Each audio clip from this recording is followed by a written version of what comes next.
Wanita tewas usai teriak tengah malam, kalimat terakhir jadi clue. Warga Kelurahan Kencana, Kecamatan Tanah Sareal, Kota Bogor pada Sabtu, 23 September 2023 tengah malam dikejutkan teriakan seorang wanita yang meminta tolong. Belakangan diketahui wanita itu korban penganiayaan yang akhirnya meninggal dunia. Endro 30 tahun warga sekitar mengatakan mendengar jeritan dari korban yang seperti sedang kesakitan. Suara itu memecah keheningan malam itu. Kebetulan beberapa warga tak jauh dari lahan kosong lokasi kejadian saat itu sedang bergadang menjaga warga yang sedang sakit. Warga bergegas menuju sumber suara berbekal senter dari ponsel mereka. Mereka dibuat terkejut setelah menemukan wanita sendirian dalam kondisi tragis. Saat itu warga tak bisa berbuat banyak selain melapor dan menunggu ambulan datang. Warga juga sempat berbicara dengan korban yang mengaku berasal dari Dramaga. Korban sempat berkata ia kenal akan sosok pelaku.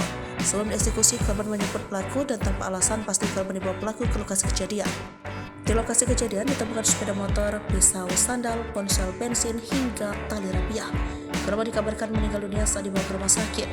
Kasatreskrim Polresta Bogor Kota, Kompol Rizka Fadila mengatakan pihak kepolisian sementara ini masih memburu pelaku di balik tewasnya wanita tersebut.